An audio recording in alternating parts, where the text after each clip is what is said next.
Lección número 5 de la Escuela Sabática para Adultos, domingo 26 de octubre. El título de la lección de hoy es, La iniquidad de los cananeos. El tema central de la lección es, la iniquidad del pueblo cananeo, sus prácticas religiosas y morales abominables, y cómo estas acciones llevaron a la decisión de Dios, de entregar su tierra a los israelitas. El texto explora los motivos de esta decisión divina, y la oportunidad que se le dio a los cananeos, para cambiar su comportamiento. Para el estudio de hoy, vamos a analizar Génesis capítulo 15, versículo 16, Levítico capítulo 18, versículo 24 al 30, Deuteronomio capítulo 18, versículo 9 al 14, y Esdras capítulo 9, versículo 11. Para comprender estos pasajes, vamos a ver el contexto, y luego analizaremos cada uno de los versículos. Empecemos analizando Génesis capítulo 15, versículo 16. El contexto de este versículo se encuentra dentro de la revelación de Dios a Abraham, quien más tarde sería renombrado Abraham, donde se ratifica y amplía la promesa del pacto. Abraham había expresado su preocupación por no tener un hijo propio que fuera su heredero, y Dios le reafirma que su descendencia sería tan incontable como las estrellas. Luego, Abraham le pide una señal para saber que heredaría la tierra, y es en respuesta a esta solicitud que Dios realiza una solemne ceremonia de pacto, la del horno humeante y la antorcha de fuego pasando entre los animales divididos.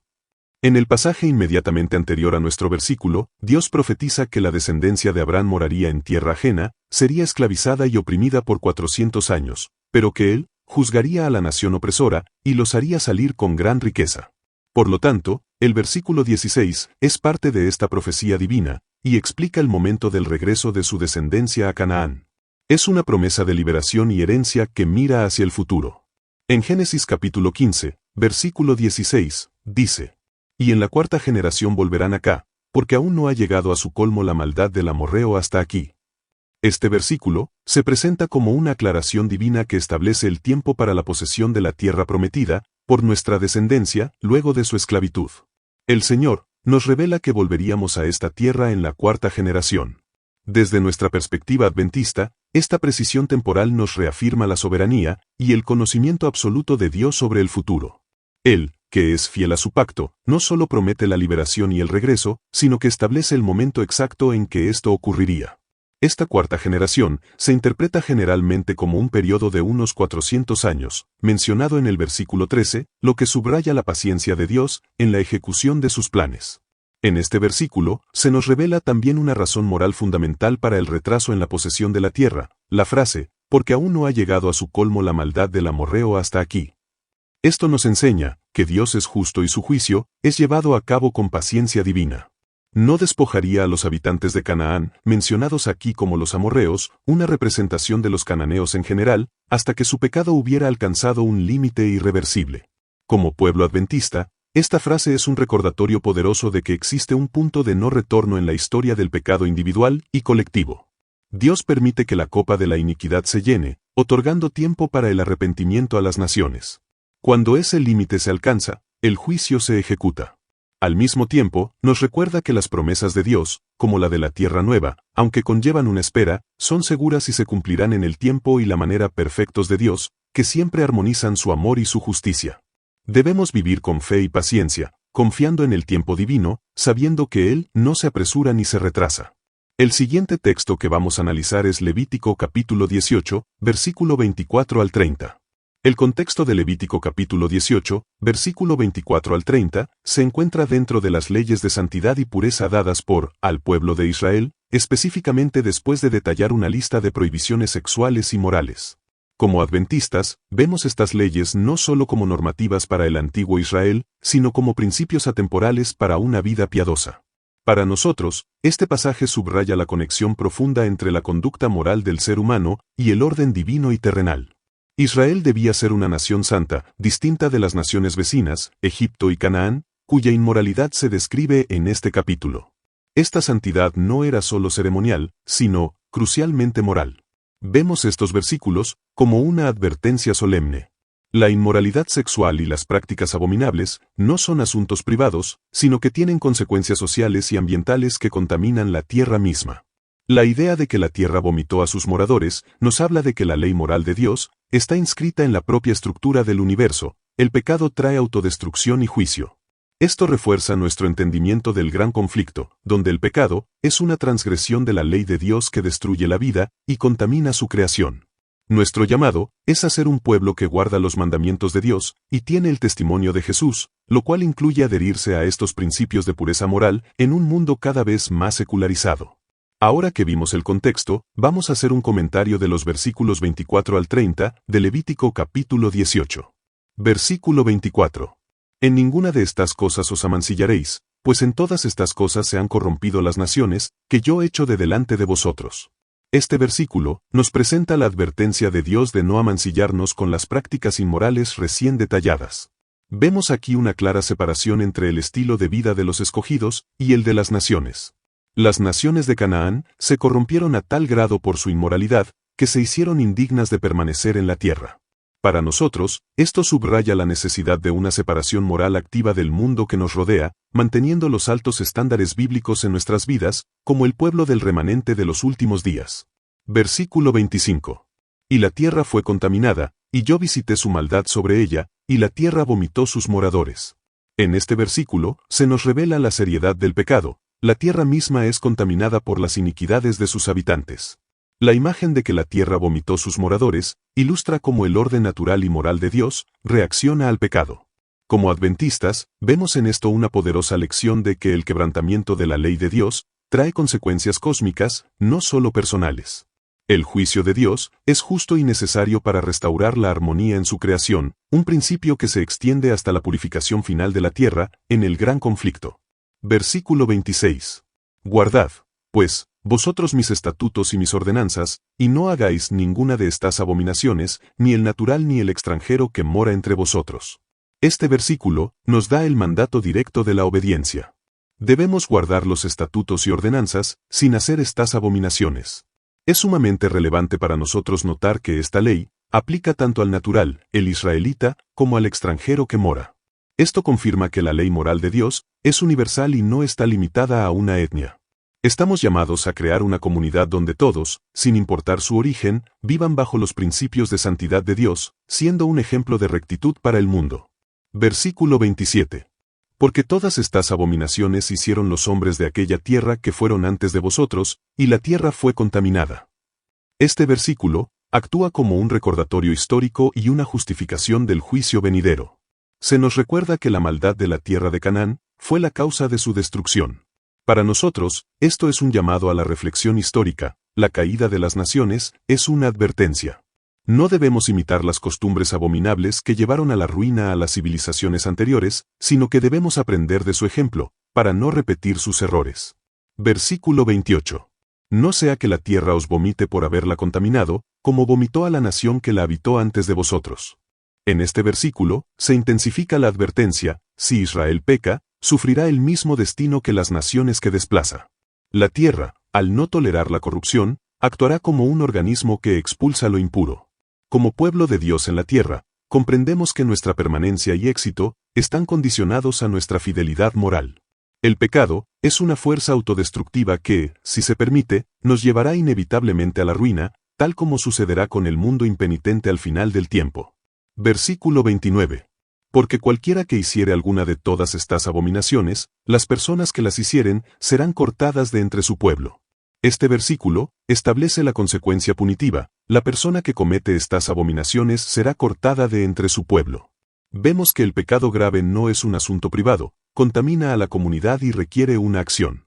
Para nosotros, esto implica que hay una necesidad de disciplina eclesiástica, cuando un miembro vive en pecado abierto e impenitente, con el doble propósito de proteger la pureza de la Iglesia y buscar el arrepentimiento del pecador. En su significado último, el ser cortado simboliza la pérdida de la vida eterna y la exclusión final del pacto de Dios. Y versículo 30. Guardad pues mi ordenanza, no haciendo las costumbres abominables que practicaron antes de vosotros, y no os contaminéis en ellas. Yo Jehová vuestro Dios.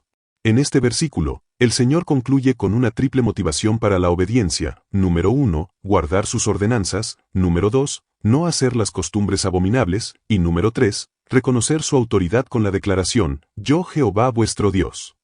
Esta frase final es un sello de autoridad y un recordatorio de nuestra relación de pacto. Nuestra obediencia, impulsada por el amor y la lealtad a nuestro Creador y Redentor, es la prueba de que su gracia nos ha capacitado para la santidad. Estamos llamados a vivir una vida de consagración total hasta el regreso de Jesús. Ahora vamos a analizar Deuteronomio capítulo 18, versículo 9 al 14. El contexto de Deuteronomio capítulo 18, versículo 9 al 14, se sitúa en los discursos finales de Moisés a Israel, antes de entrar en Canaán. Este pasaje, específicamente, advierte al pueblo sobre las prácticas ocultistas y paganas de las naciones cananeas. El mandamiento de Dios aquí no es solo sobre la moralidad personal, sino sobre la identidad y la adoración exclusivas. Desde nuestra perspectiva adventista, este pasaje es fundamental para entender el gran conflicto entre Cristo y Satanás. Las prácticas prohibidas, adivinación, hechicería, consulta a los muertos, etc., son vistas como canales directos de la influencia demoníaca y métodos que falsifican la guía divina. Dios estaba estableciendo un pueblo que dependería solo de él, rechazando todas las formas de espiritismo y ocultismo. Vemos este mandato como atemporal y altamente relevante para nuestros días, donde el espiritismo está resurgiendo en diversas formas, a menudo disfrazado de prácticas New Age, terapias alternativas o incluso a través de ciertos medios de comunicación. Nuestro llamado es a ser perfectos delante de Jehová, lo que significa una lealtad total a Dios y a su palabra, confiando solo en la revelación bíblica y en el ministerio profético genuino, como lo ejemplifica el resto del capítulo 18. Debemos ser un pueblo que rehúye toda comunión con las tinieblas. Ahora que vimos el contexto, vamos a hacer un comentario de los versículos 9 al 14 de Deuteronomio capítulo 18. Versículo 9. Cuando entres a la tierra que Jehová tu Dios te da, no aprenderás a hacer según las abominaciones de aquellas naciones. Este versículo establece el principio de la separación radical entre el pueblo de Dios y las costumbres de las naciones que no le conocen. Para nosotros, este es un mandamiento crucial que nos llama a no asimilar las prácticas y filosofías del mundo circundante. Al ser un pueblo que espera la segunda venida, nuestra entrada a la tierra prometida, nuestro hogar celestial, requiere una fidelidad cultural y religiosa que nos mantenga libres de las abominaciones mundanas. No debemos siquiera aprender tales caminos. Versículo 10. No sea hallado en ti quien haga pasar a su hijo o a su hija por el fuego, ni quien practique adivinación, ni agorero, ni sortílego, ni hechicero. En este versículo, se comienza a detallar la lista de prácticas prohibidas. El sacrificio humano, hacer pasar por el fuego, como la adoración a Moloc, es la máxima ofensa moral. Seguidamente, se prohíben las formas de adivinación, predecir el futuro, y hechicería, uso de magia o artes ocultas. Como adventistas, entendemos que todas estas prácticas son una usurpación de la autoridad y soberanía de Dios, buscando conocimiento o poder a través de canales satánicos. Nos comprometemos a depender únicamente del poder de Dios, y no de estas fuentes engañosas. Versículo 11. Ni encantador, ni consultor de espíritus, ni adivino, ni quien pregunte a los muertos. Este versículo continúa la lista, enfocándose de manera crucial en el espiritismo. Se prohíben los encantadores, consultores de espíritus, médiums, adivinos, intérpretes de augurios, y especialmente, la práctica de preguntar a los muertos. Esta última prohibición es vital para nuestra comprensión de la verdad bíblica, pues confirma la doctrina del estado de los muertos, que están inconscientes en el sueño de la muerte. Por lo tanto, cualquier comunicación que parezca provenir de un ser querido fallecido, es en realidad un engaño de los demonios, tal como se nos advierte que ocurrirá poderosamente en los últimos días. Versículo 12. Porque es abominación para con Jehová cualquiera que hace estas cosas, y por estas abominaciones Jehová tu Dios, echa estas naciones de delante de ti. En este versículo, Dios subraya la severidad de estas prácticas, son una abominación que provoca su juicio. Vemos aquí la justicia divina en acción. Las naciones de Canaán fueron desposeídas a causa de estos mismos pecados. Para nosotros, esto es una advertencia de que la tolerancia del ocultismo es incompatible con la vida de pacto y resulta en la exclusión del reino de Dios. Debemos mantener nuestra vida y nuestra iglesia pura de estas contaminaciones. Versículo 13. Perfecto serás delante de Jehová tu Dios. Este versículo resume el objetivo de estos mandamientos. La palabra hebrea para perfecto, tamim, significa completo, íntegro o sin defecto. Dios nos llama a una integridad absoluta, a una lealtad total que no se divide ni busca fuentes de guía alternativas. Como adventistas, buscamos esta perfección de carácter a través de la obra santificadora del Espíritu Santo en nuestra vida, confiando en que Jesús nos da el poder para vivir una vida irreprochable delante de Dios. Y versículo 14. Porque estas naciones que vas a heredar a agoreros y a adivinos oyen, mas a ti no te ha permitido esto Jehová tu Dios. En este versículo, se cierra el argumento con un contraste final. Las naciones paganas tienen que recurrir a métodos engañosos, porque carecen de la verdadera revelación. A nosotros, sin embargo, no se nos ha permitido depender de esas fuentes, porque tenemos una mejor provisión. Esta provisión es, como se detalla a continuación en el mismo capítulo, la promesa de un profeta semejante a Moisés, Jesucristo, y el don del verdadero profetismo. Para nosotros, esto nos motiva a aferrarnos a la palabra de Dios y al espíritu de profecía, rechazando toda falsificación. Finalmente vamos a terminar analizando Esdras capítulo 9, versículo 11. El contexto de Esdras capítulo 9, versículo 11, es la oración de confesión de Esdras, una de las oraciones más profundas de arrepentimiento en el Antiguo Testamento. Este momento ocurre después del regreso del exilio en Babilonia y del inicio de la reconstrucción del templo. El pueblo de Dios ha cometido una grave transgresión, se han mezclado en matrimonio con los pueblos paganos de la tierra, una acción que violó directamente los mandamientos dados a Moisés. Esdras, como sacerdote y escriba, se humilla profundamente ante Dios al enterarse. En Esdras capítulo 9, versículo 11, dice: Que vosotros mandasteis por medio de vuestros siervos los profetas, diciendo: La tierra a la cual entráis para poseerla, tierra inmunda es a causa de la inmundicia de los pueblos, de las abominaciones con que la han llenado de un extremo a otro con su inmundicia. Este versículo es parte de la confesión de Esdras, donde reconocemos que la ley de la santidad nos fue dada a través de la instrucción profética. Vemos que el mandato de no mezclarnos es antiguo y claro, confirmando la unidad del mensaje de Dios a lo largo del tiempo. Nosotros, como el pueblo de Dios, que se guía por el testimonio profético, el espíritu de profecía, debemos reconocer la autoridad divina de estas advertencias y la consistencia con la que el Señor nos llama a la pureza. En este versículo, también se describe la condición moral de la tierra de Canaán como tierra inmunda y llena de abominaciones. Esta inmundicia no es primariamente ceremonial, sino moral y espiritual, causada por las prácticas paganas. Nos enseña que el pecado contamina y llena la tierra de un extremo a otro. Para nosotros, esto ilustra que el estado espiritual de la sociedad afecta profundamente la creación de Dios. Estamos llamados a ser agentes de limpieza espiritual en el mundo, evitando que nuestras propias vidas contribuyan a esta contaminación. Este versículo también enfatiza la magnitud del pecado de los pueblos paganos. Ellos han llenado la tierra de un extremo a otro con su inmundicia. Reconocemos que la ordenanza de no mezclarse era para proteger nuestra fe de la influencia corruptora. La desobediencia de Israel, al tomar esposas extranjeras y participar en sus ritos, demostró que no tomamos en serio la advertencia de Dios. Es un espejo para nosotros, advirtiéndonos contra la tentación de comprometer nuestros principios por conveniencia social o cultural, pues el resultado final es la pérdida de la santidad y la identidad. En conclusión, estos textos bíblicos revelan que el plan más amplio de Dios, al ofrecer la tierra de Canaán a los israelitas, estaba profundamente ligado a la justicia divina y la santidad de su pueblo. Los pasajes indican que la entrega de Canaán no fue solo una bendición incondicional para Israel, sino que también implicaba un acto de juicio sobre los habitantes existentes, debido a su extrema maldad, y tenía como objetivo establecer un pueblo santo y distinto. En Génesis capítulo 15, versículo 16, establece que la toma de la tierra se retrasaría hasta la cuarta generación, porque la iniquidad del amorreo, cananeo, aún no había llegado a su colmo.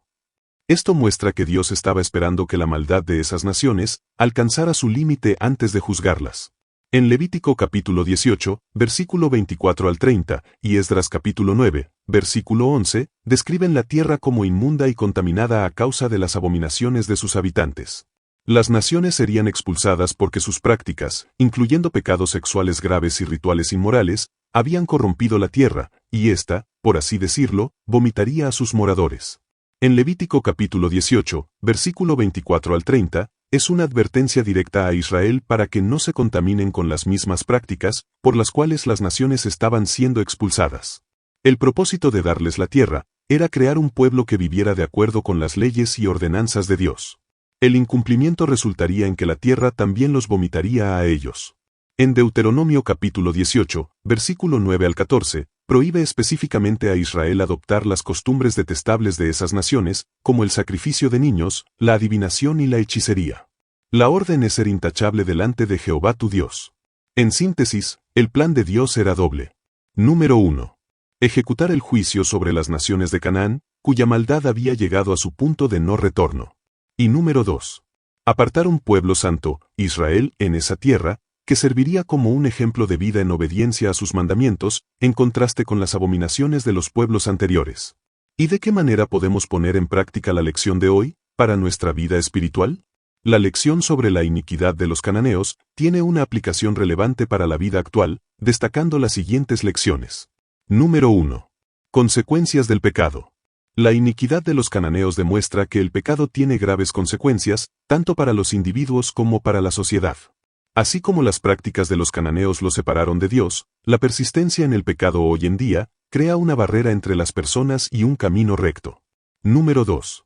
Juicio divino. La destrucción de los cananeos fue un juicio por su propio pecado, pero no se produjo sin antes darles una oportunidad de arrepentimiento. Esto nos enseña que Dios es paciente, pero que su juicio es inevitable, cuando la maldad de un pueblo llega a su límite. La lección invita a las personas a reaccionar ante el llamado de Dios, para cambiar de vida. Y número 3. Vencer el mal. El misterio de la iniquidad revela la presencia del mal en el mundo. La lección nos recuerda que, a pesar de los desafíos, las personas están llamadas a vencer el mal con el bien. Ya para finalizar el estudio de hoy, vamos a responder la pregunta de la lección. Después de haber analizado Génesis capítulo 15, versículo 16, Levítico capítulo 18, versículo 24 al 30, Deuteronomio capítulo 18, versículo 9 al 14, y Esdras capítulo 9, versículo 11, la pregunta es: ¿qué dicen estos textos acerca del plan más amplio de Dios, al ofrecer la tierra de Canaán a los israelitas?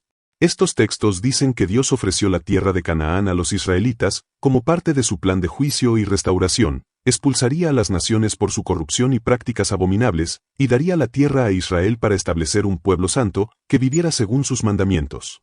En resumen, la lección explica que la iniquidad de los cananeos se refiere a las prácticas aborrecibles y la depravación moral de las naciones que habitaban la tierra de Canaán. Estas prácticas incluían el sacrificio de niños, la hechicería, la invocación de muertos y el espiritismo. La religión cananea se basaba en la adoración de muchos dioses y diosas, a través de rituales sexuales y la prostitución sagrada. La evidencia arqueológica confirma que estas naciones practicaban sacrificios humanos y adoraban a seres que el texto bíblico describe como demonios. Dios le dio a estas naciones un periodo de gracia, pero ellas despreciaron la oportunidad y continuaron con sus horribles prácticas, lo que finalmente llevó al juicio de Dios, a través de la entrega de su tierra a los israelitas.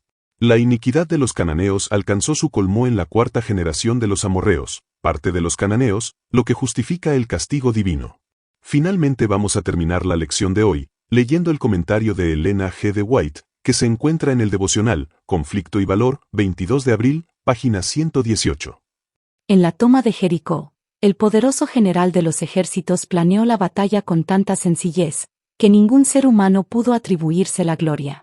Ninguna mano humana debía derribar los muros de la ciudad, no fuera que el hombre se atribuyera la gloria de la victoria. También hoy, ningún ser humano debe atribuirse la gloria del trabajo que lleve a cabo.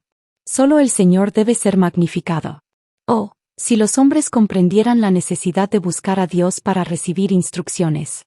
El Señor guió a sus ejércitos hacia la ciudad condenada, ninguna mano humana se alzó contra ella. Las huestes del cielo derribaron sus muros para que solo el nombre de Dios pudiera tener la gloria. Era aquella la ciudad orgullosa cuyos poderosos baluartes habían aterrorizado a los espías incrédulos. Ahora con la captura de Jericó, Dios mostró a los hebreos que si hubieran confiado en Él, sus padres podrían haber poseído la ciudad 40 años antes. La debilidad de los hombres encontrará fuerza y ayuda sobrenaturales en cada conflicto severo para realizar las hazañas de la omnipotencia, y la perseverancia en la fe y la perfecta confianza en Dios asegurarán el éxito. Mientras la antigua confederación del mal está organizada contra ellos, Él les manda que sean valientes y fuertes, y que luchen valerosamente porque tienen un cielo que ganar, y tienen en sus filas a alguien que es más que un ángel, el poderoso general de los ejércitos que conduce los ejércitos del cielo. En ocasión de la toma de Jericó, ninguno de los ejércitos de Israel pudo alabarse de haber usado su fuerza finita para derribar los muros de la ciudad, sino que el príncipe del ejército de Jehová planeó esa batalla con la mayor sencillez, para que el Señor solo recibiera la gloria, y el hombre no se exaltara a sí mismo. Dios nos ha prometido todo poder. porque la promesa es para vosotros y vuestros hijos, y para todos los que están muy distantes, tantos como el Señor llame. El segundo comentario se encuentra en el mismo devocional, Conflicto y Valor, página 114. Debe haber una fe y una confianza continuas en el capitán de nuestra salvación. Debemos obedecer sus órdenes. Las paredes de Jericó cayeron como resultado de obedecer órdenes. La suerte de Balaam se asemejó a la de Judas, y los caracteres de ambos son muy parecidos. Trataron de reunir el servicio de Dios y el de Mahón, y fracasaron completamente. Balaam reconocía al verdadero Dios y profesaba servirle. Judas creía en Cristo como el Mesías, y se unió a sus discípulos. Pero Balaam esperaba usar el servicio de Jehová como escalera para alcanzar riquezas y honores mundanos. Al fracasar en esto, tropezó, cayó y se perdió. Judas esperaba que su unión con Cristo le asegurase riquezas y elevación en aquel reino terrestre que, según creía, el Mesías estaba por establecer. El fracaso de sus esperanzas le empujó a la apostasía y a la perdición. Tanto Balaam como Judas recibieron mucha iluminación espiritual, y ambos gozaron de grandes prerrogativas, pero un solo pecado que ellos abrigaban en su corazón, envenenó todo su carácter y causó su destrucción. Un solo pecado que se conserve, irá depravando el carácter, y sujetará al mal deseo todas sus facultades más nobles. La eliminación de una sola salvaguardia de la conciencia, la gratificación de un solo hábito pernicioso, una sola negligencia con respecto a los altos requerimientos del deber, quebrantan las defensas del alma, y abren el camino a Satanás para que entre y nos extravíe. El único procedimiento seguro consiste en elevar diariamente con corazón sincero la oración que ofrecía David: sustenta mis pasos en tus caminos, para que mis pies no resbalen. De esta manera, terminamos el estudio de la lección de hoy domingo 26 de octubre. Si te ayudé a desarrollar tu lección, dale me gusta a este video, compártelo con otros hermanos, suscríbete a mi canal y activa la campanita para que no te pierdas la lección de mañana. Mi querido hermano y hermana en la fe, te animo a estudiar tu lección todos los días. Si deseas profundizar más en la lección de hoy, puedes descargar la lección desarrollada y explicada en PDF en mi canal de WhatsApp. El link lo encuentras en mi perfil o en la descripción de este video.